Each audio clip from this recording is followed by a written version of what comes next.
Hi everyone, it's Nat again from autisminwomen in Australia. Today we're talking about part 2 of my autism diagnosis. So just before we start, in case you haven't watched part 1, I recommend you do that first because I am basically halfway through my criteria. So in today's video I'm going to start from part B of the DSM-V, which is the Diagnostic and Statistical Manual, number 5 or edition 5. So we're going to start from part B.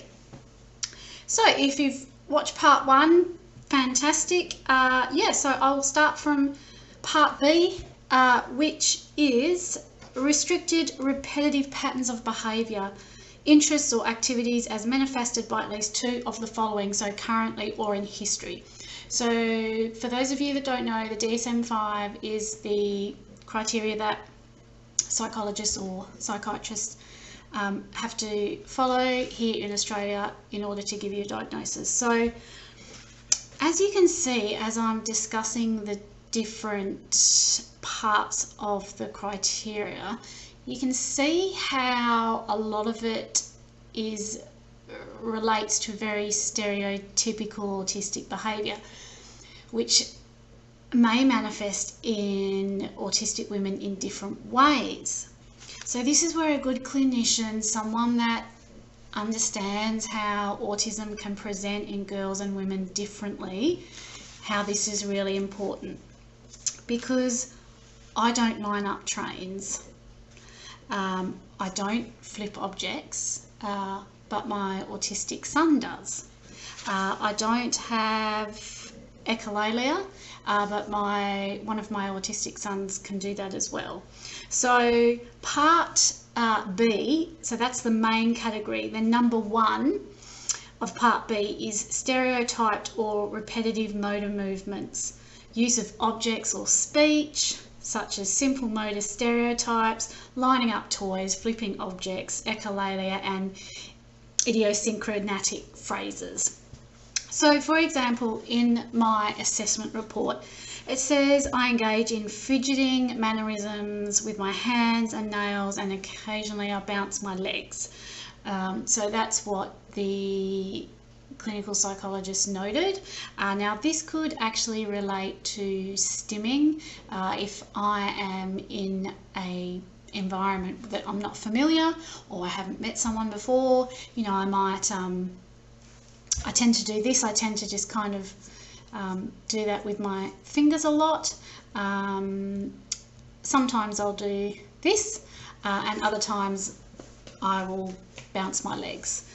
And it was also noted that I've used an English accent, and I used to do this when I was younger. Now I thought it's because my dad was English, and it could have something to do with it. But I remember I used to kind of slip into an English accent quite easily, and also my voice can be quite quiet and monotone. So not so much if I'm talking about something that I like though. That's when I will,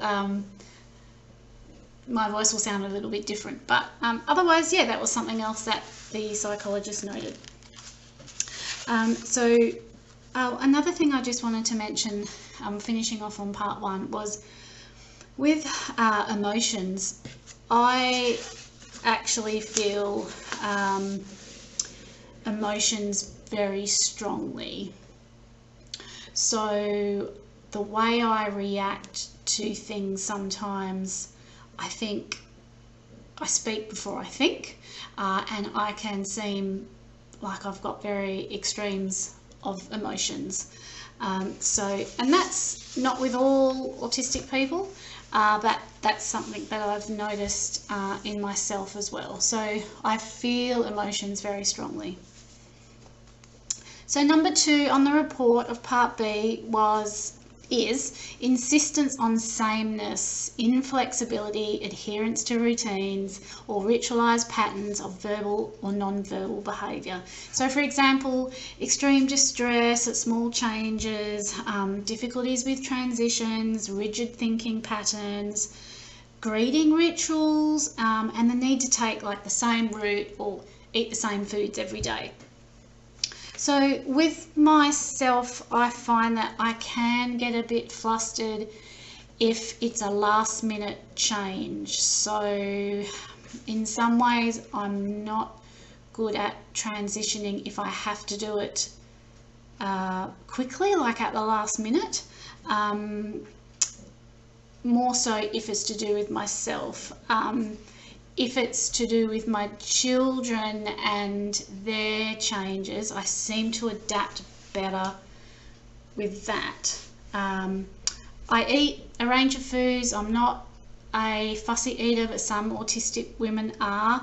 I don't really have daily rituals as such, but I do like things to be done a certain way. So like with the bed, making the bed and making sure the sheets are tucked in.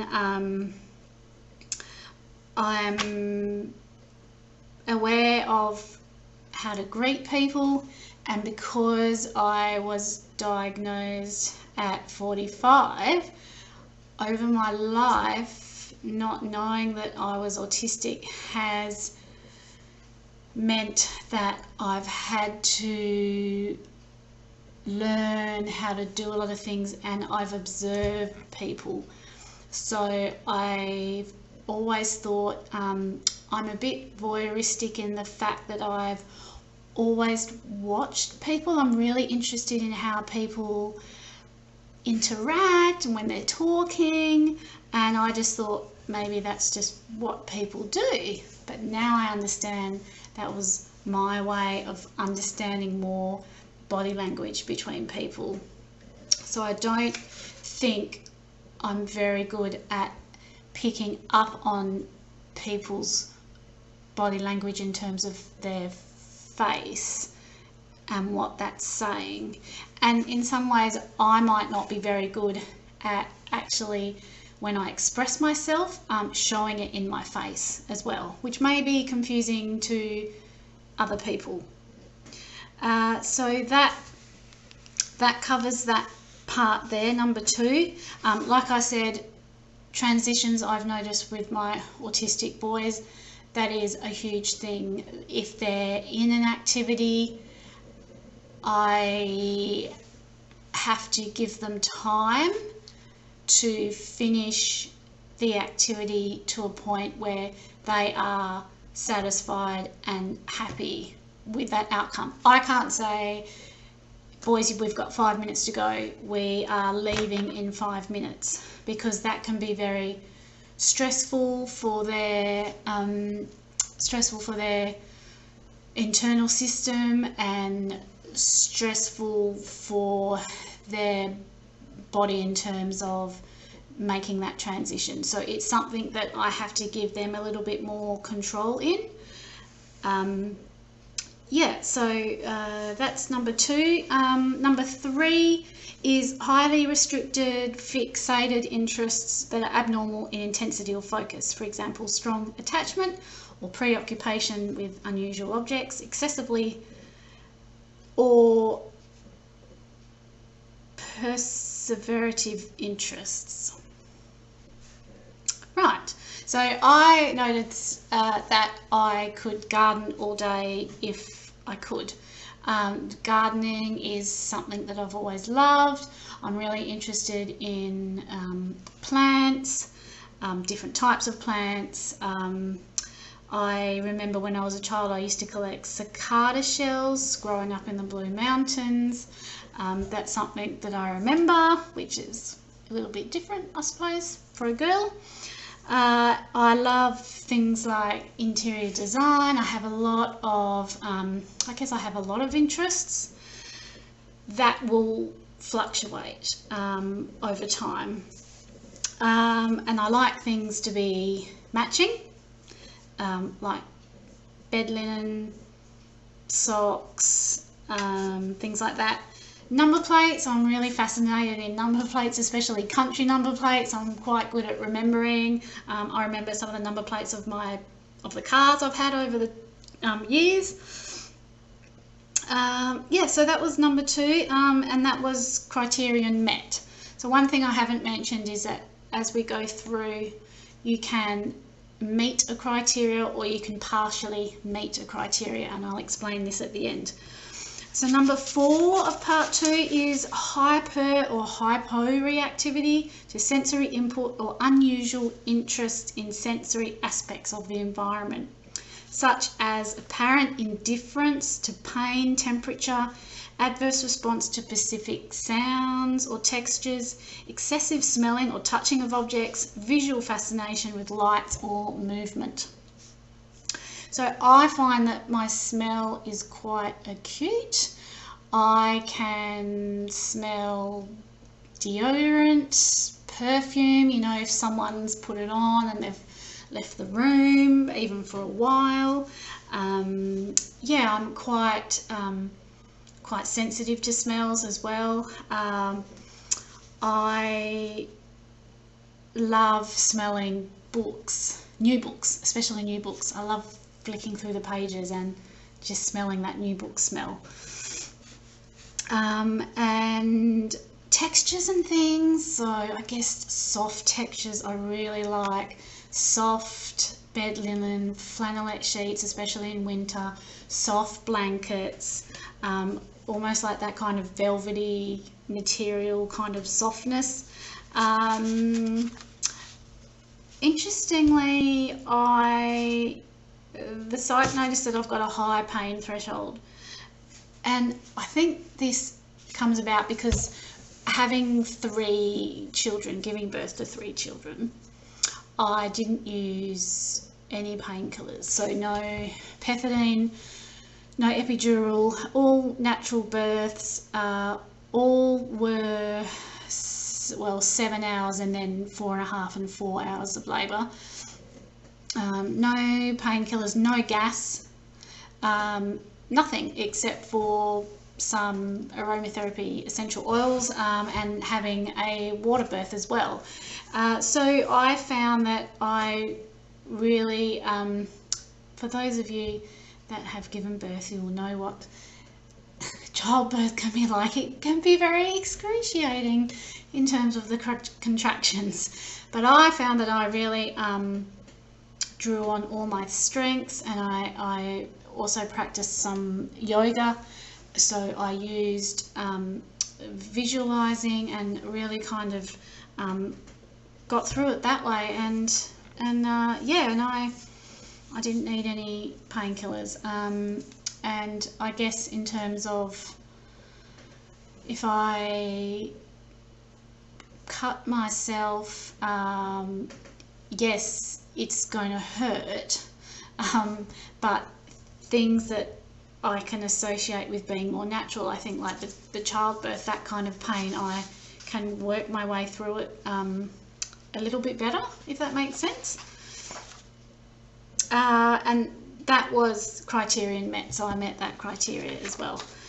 So number 3, or part C, is symptoms must be present in the early developmental period, but may not become fully manifest until social demands exceed limited capacities, or may be masked by learned strategies later in life. And that was met. Now, I think this is a very typical part of when you are late diagnosed as an autistic woman. I think a lot of autistic women can relate to that. The fact that we have learned strategies subconsciously because we haven't known that we're autistic when we were younger. So we've learnt these strategies, we've camouflaged, we've masked, because there were signs when we were younger, but they weren't picked up, they weren't diagnosed, and so we've had to learn to adapt to a neurotypical world. But that's come at a cost, because many autistic women have a lot of co-occurring health conditions, like myself. I have fibromyalgia, I have joint hypermobility or hypermobility spectrum disorder. I also have dysautonomia POTS, which I've posted a video about. And I also, apart from being autistic, yeah, I have those conditions. So that I put down to the fact that I've had to mask a lot. I've had to camouflage my autistic traits. I've had to find a way to get through life. But as a consequence, I have a lot of health conditions now. Part D is symptoms cause clinically significant impairment in social, occupational or other important areas of current functioning. So for me, that criteria was met. Like I said, I have a lot of health conditions, but also, well, in part that has also affected other areas in my life. So socially, like I've explained before, with a lot of people, I can only go so far before the environment can be too stimulating, sensory, noise, light, a combination of all of that. And part E is these disturbances are not better explained by intellectual disability or global developmental delay. And that was met. So I don't have an intellectual disability. In the old terms or the old criteria, I would have been diagnosed with Asperger's, which is now just a part of autism spectrum disorder. So, in summary, I just wanted to share with you that, as I've mentioned, there's a part A, there's a part B, or a part 1 and a part 2. So out of the 7 criteria, I have met 5 and 2 I have partially met. So at the end of the report, it says that I meet sufficient DSM-V criteria for a diagnosis of autism spectrum disorder, and then you will get a level. So depending on if you want to go ahead and apply for NDIS funding, which is the National Disability Insurance Scheme in Australia, you will have been also diagnosed with a different level. So it's level 1, level 2 or level 3. So to give you a basic idea, level 1 is less complex than level 3. So if you were diagnosed level 3, you would normally be autistic and you would have a lot of other complex co-occurring conditions or have an intellectual disability. Yeah, so that is the end of my report. I'd love to know your experience, especially if you're an autistic woman in Australia, how you went about going about your diagnosis, if you saw a psychologist or a psychiatrist, how you felt about the whole process, because it can be pretty exhausting having to spend a couple of hours talking about your childhood. So it does help if you can write things down. So write things down before the assessment about your childhood, anything that stood out. You don't have to go through the criteria before you see the psychologist or the psychiatrist, because they are the experts and they will help to tease it out for you. But I found it helps to just think a little bit about your childhood, think about the friends and your interests and the things you like to do and how you felt maybe in different situations. And also if you can take someone with you to the assessment that knows you on a personal level, so a family member or a friend or a partner or a husband or a boyfriend. Yeah, so I'd love to see all your comments, and don't forget, please subscribe to my channel, because I have so much more that I want to share, not just about autism in women, but also about a lot of the chronic health conditions that do come along with being diagnosed autistic later in life. So yeah, stay tuned, and thank you so much everyone, and have a lovely weekend. Bye.